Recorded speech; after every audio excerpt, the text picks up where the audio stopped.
नमस्कार। स्वागत है आपका इंडिया गेट टीवी पर। मैं हूं अजय सेतिया। मित्रों, तमिलनाडु के राज्यपाल आर.एन. रवि ने मोदी सरकार और भारतीय जनता पार्टी की नाक कटवा दी है। हालांकि भारतीय जनता पार्टी का उनकी नियुक्ति से कुछ लेना देना नहीं है। भारतीय जनता पार्टी के बड़े नेता तो परेशान हैं कि प्रेम कुमार धूमल, उमा भारती, रमेश पोखरियाल निशंक, रमन सिंह जैसे पूर्व मुख्यमंत्री और रविशंकर प्रसाद, प्रकाश जावड़ेकर जैसे अनुभवी केंद्रीय मंत्री होने के बावजूद मोदी उनकी उपेक्षा करके ब्यूरोक्रेट्स को राज्यपाल और उपराज्यपाल बना रहे हैं। मोदी सरकार की खिल्ली उड़ाने वाले तमिलनाडु के राज्यपाल आर.एन. रवि को राष्ट्रीय सुरक्षा सलाहकार अजीत डोभाल ने अपने एजेंडे के तहत आगे बढ़ाया है।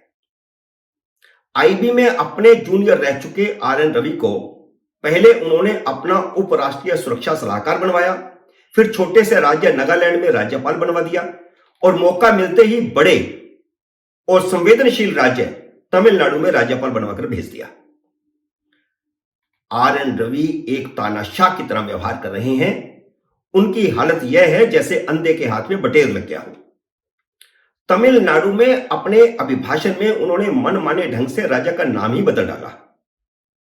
आर.एन. रवि ने अपने अभिभाषण में तमिलनाडु की जगह पर राज्य को तमिल झग्गम कहकर के पुकारा। तमिलनाडु का अर्थ होता है तमिलों का राष्ट्र और तमिल झग्गम का अर्थ होता है तमिलों का निवास। राज्यपाल को आपत्ति यह है कि किसी राज्य के नाम में राष्ट्र कैसे हो सकता है, इसलिए वे राज्य का नाम अपने मनमाने ढंग से रखेंगे। क्या यह उनके अधिकार क्षेत्र में है? राज्य का नाम तमिलनाडु है, वे कैसे बदल सकते हैं? क्या राज्यपाल संविधान से ऊपर है? क्या वह संसद और निर्वाचित विधानसभा से ऊपर है? तमिलनाडु नाम रखने का अपना इतिहास है। मद्रास राज्य के विभाजन के बाद नए राज्य बने तो तमिलों ने अपने राज्य का नाम तमिलनाडु रखने के लिए लंबा संघर्ष किया था। तब कांग्रेस भी सहमत नहीं थी कि राज्य का नाम तमिलनाडु रखा जाए, लेकिन तमिलों के सामने इंदिरा गांधी जैसी बड़ी नेता को भी झुकना पड़ा था। लंबे संघर्ष के बाद विधानसभा ने 1967 में तमिलनाडु नाम सर्वसम्मति से पास किया था। संसद ने भी इसे सर्वसम्मति से मंजूरी दी थी। राज्यपाल को कोई भी बात कहने से पहले उसका इतिहास तो पढ़ लेना चाहिए था। वह चमड़े के सिक्के चलाने वाले तुगलक की तरह व्यवहार कर रहे हैं। तुगलक तो खैर बादशाह था, राज्यपाल तो कुछ भी नहीं होता, राष्ट्रपति का प्रतिनिधि मात्र होता है। पहले उन्होंने राजभवन में पोंगल त्योहार मनाने के लिए जो कार्ड भेजे, उस पर उन्होंने खुद को तमिलनाडु का राज्यपाल लिखने के बजाय खुद को तमिल झग्गम का राज्यपाल लिख दिया था। कार्ड पर राज्य के प्रतीक चिन्ह की जगह पर उन्होंने राष्ट्रीय प्रतीक चिन्ह लगा दिया था। स्वाभाविक ही है कि इससे राज्य में तीव्र प्रतिक्रिया होनी थी और वह हुई। सिर्फ डीएमके ही नहीं, बल्कि प्रमुख विपक्षी दल अन्ना द्रमुक समेत राज्य के छोटे बड़े सभी दलों ने इसका विरोध किया। अगर जरा भी एन रवि को समझ होती तो उन्हें वह गलती दोबारा नहीं दोहरानी चाहिए थी, और राज्य विधानसभा में वह गलती दोहराना तो लोकतंत्र को चुनौती देना है। पुलिसिया दिमाग वाले राज्यपाल महाराज का कहना है कि नाडु शब्द से अलगाववाद की बू आती है। उन्हें शायद तमिलनाडु के अलगाववाद का इतिहास मालूम नहीं है, और अगर इतिहास मालूम है और इसके बावजूद उन्होंने यह हरकत की है तो प्रधानमंत्री नरेंद्र मोदी को उन्हें तुरंत बर्खास्त कर देना चाहिए, क्योंकि उनकी हरकतों से तमिलनाडु में अलगाववाद फिर से भड़क उठेगा, जिसे संभालना फिर मोदी सरकार के बस में नहीं होगा। राज्यपाल ने दूसरी हिमाकत यह की कि उन्होंने अभिभाषण से वे अंश हटा दिए जिनमें तमिल संस्कृति और परंपरा का गुणगान था। तमिलनाडु भारत का हिस्सा है और उसकी संस्कृति परंपरा देश के लिए गौरव की बात है। प्रधानमंत्री नरेंद्र मोदी और राष्ट्रपति खुद अनेकों बार तमिल संस्कृति और तमिल भाषा के प्राचीनतम इतिहास की तारीफ कर चुके हैं और तमिल भाषा की अंतर्राष्ट्रीय मंच पर जाकर के बहुत ही तारीफ की है। राज्यपाल क्योंकि मनमाने ढंग से अभिभाषण को पढ़ रहे थे, इसलिए मुख्यमंत्री को पूरा अधिकार था कि वे राज्यपाल को टोकते।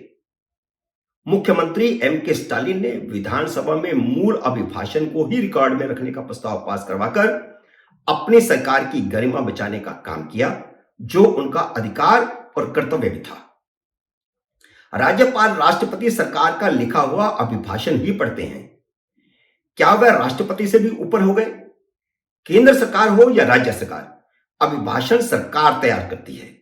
उस अभिभाषण में सरकार का एजेंडा और सरकार की विचारधारा का प्रकटीकरण होता है और सरकार की नीतियों का बखान होता है। राष्ट्रपति और राज्यपाल को उसे ही हूबहू पढ़ना होता है। अगर राष्ट्रपति या राज्यपाल को किसी बात पर आपत्ति हो तो वह अधिकारियों के माध्यम से पत्र व्यवहार करके सरकार से बात कर सकते हैं, लेकिन उन्हें पढ़ना वही होगा जिसे सरकार ने भेजा हो। अलग दल की राज्य सरकारों से राज्यपालों का टकराव नया नहीं है। हाल ही में जगदीप धनखड़ जब पश्चिम बंगाल के राज्यपाल थे तो उनका मुख्यमंत्री ममता बनर्जी के साथ आए दिन टकराव होता था। लेकिन तमिलनाडु में जो कुछ हो रहा है वह राज्यपाल के अधिकार क्षेत्र से बाहर की बात है। तमिलनाडु के वोटरों ने डीएमके को सत्ता सौंपी है, वह निर्वाचित सरकार है। राज्यपाल वहां राष्ट्रपति के प्रतिनिधि और संविधान के संरक्षक मात्र हैं।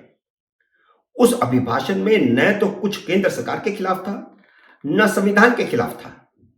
इसके अलावा उन्होंने विधानसभा की परंपरा को तोड़ते हुए राष्ट्रगान हुए बिना ही सदन से वॉकआउट कर दिया। वह भी तमिलनाडु के इतिहास में पहली बार हुआ है। राज्यपाल पद की गरिमा को बरकरार रखने के लिए मोदी को चाहिए कि वह तुरंत उन्हें बर्खास्त करें, और अगर वह उन्हें बर्खास्त करना नहीं चाहते तो नागालैंड जैसे छोटे राज्य में वापस भेज देना चाहिए। अगर वह उन्हें ट्रांसफर करते हैं तो कम से कम महाराष्ट्र में ना भेजें, नहीं तो वह वहां जाकर के महाराष्ट्र से राष्ट्र हटा देंगे। मित्रों, उम्मीद है मेरा यह विश्लेषण आपको पसंद आया होगा। इसे लाइक करिए, शेयर कीजिए, और अगर आपने मेरे YouTube चैनल को अब तक सब्सक्राइब नहीं किया तो कृपया सब्सक्राइब कीजिए, घंटी का बटन भी दबाइए ताकि जैसे ही मेरा नया वीडियो आए आपको सूचना आए। मेरे नए वीडियो का करिए इंतजार। तब तक नमस्कार।